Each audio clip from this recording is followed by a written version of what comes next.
If you're not doing well in class, it's your notes. It's your notes. Everyone wants to talk about how to take notes, how to study, how to take notes, use flashcards, use Anki, blah, blah. I don't care. Here's what not to do. As somebody that got college paid for, got a bachelor's in science, and now got into medical school, let me tell you how to take notes. Number one thing not to do when you're taking notes in class, this is especially true in high school and college, is don't copy everything off the PowerPoint.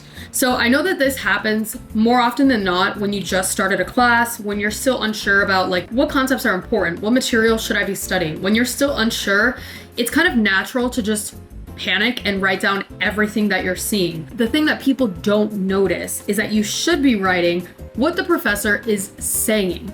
So professors have a tendency to spend more time on subjects that they care the most about. When we go back to our default settings and just start writing everything you see is when you know that you don't know what the fuck is happening in a class. If the professor clarifies something, write an example that really clicked with you, that made you, really connect with that topic.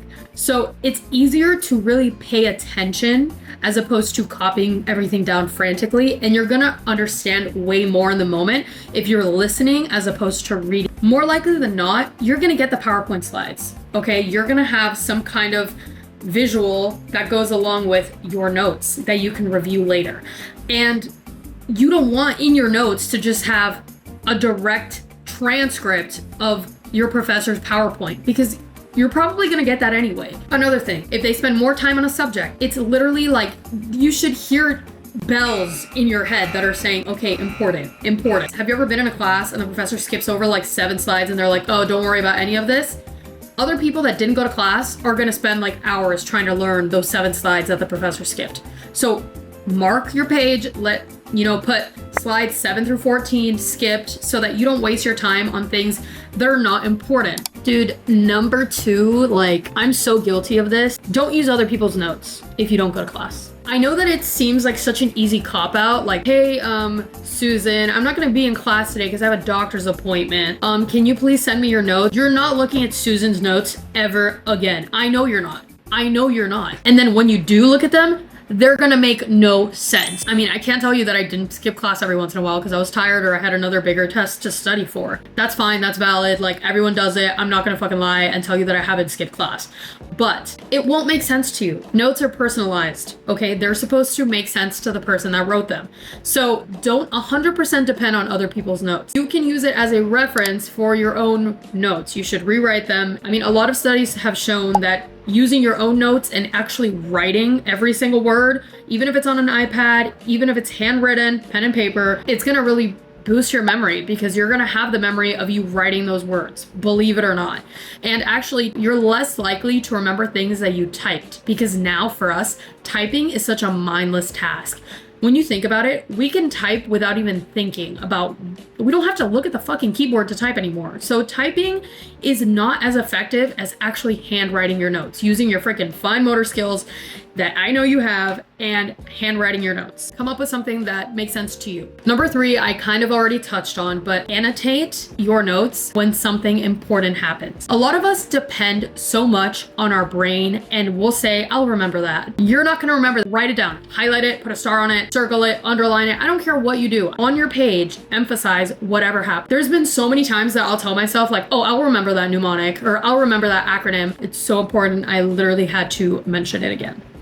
The next one is a little niche for science courses, for organic chemistry, for biochemistry, sometimes even math and physics, like longer equations.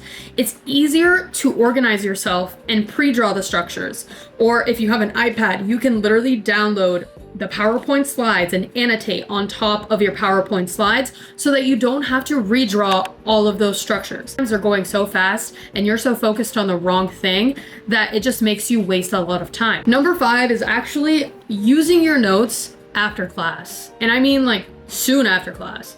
The problem that a lot of students have, and when I say a lot of students, okay, I'm talking about me. Talking about me. Use your notes directly after class. You're listening to your professor, you're writing down what your professor is saying, you're gonna notice that you're gonna understand way more information than you did before. I love to write questions in the margin in a different color, or I'll highlight them, or I'll use a sticky note, and that way I can kind of pinpoint to myself, like, I understood this explanation, but you know, I want to ask, like, why did we use this equation and not that equation? Why did you draw this structure this way and not that way? Go up to your professor or your teacher after class and ask them. Okay, it's a win-win. You know why? Because your professor, especially in college, has a larger class size, and they usually have so many classes that they don't tend to keep a relationship with their students because there's just so many of them every single semester. And the truth is that unless you make yourself known and unless you are a memorable student, they will not remember you. And then in months, when you ask them for a letter of rec, like, hey, Dr. So-and-so, I'm David from your biochem class. I don't know if you remember me. I got an 87 and I was wondering, they're going to be like, I don't know who you are. So go up to them after class, introduce yourself, be like, hi, I actually had a question about today's lecture. And I have professors that are so willing to explain and to help you. Don't be scared to ask questions. They are going to be so happy that you were listening and willing enough to ask the question, and they're going to clarify, and you can just write it down. Using your notes after class, not only to ask questions, but to review. Review your notes, compare it to the PowerPoint, you know, use everything together. Use it as a mesh. You shouldn't only be relying on your notes from class. You shouldn't only be relying on the PowerPoint. And you definitely should not be relying on your friend's notes. Everything together should be cohesive and it should make sense. And then once you start doing practice questions or preparing for your exam, then you're gonna feel so much better. The next one is kind of a little bonus tip that I wanted to mention. Just ask questions. I used to be a learning assistant for a couple of courses, college algebra, biology 1, biology 2. I did it for chemistry.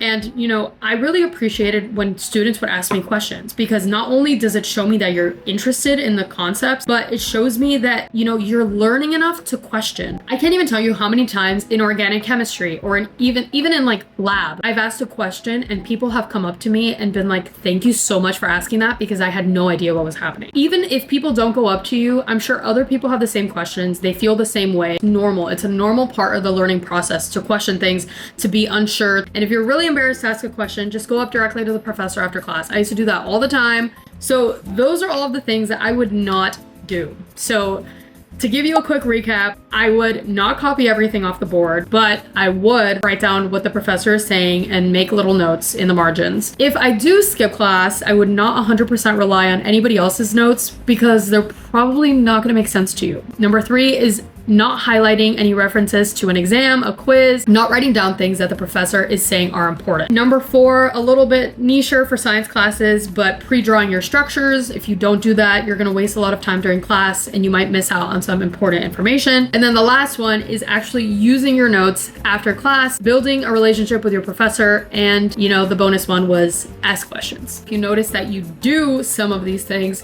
let me know in the comments and I will answer, because I am so guilty of, you know, trying a lot of these note-taking methods when I was first trying to figure out how I learn. And it's just important to be very patient with yourself and understand that learning itself involves a lot of trial and error. Everybody learns differently. I try to give you guys realistic examples that apply and I think somebody could benefit from. So if you found this helpful, just let me know in the comments. And yeah, it makes me feel good about myself when you do that. Bye!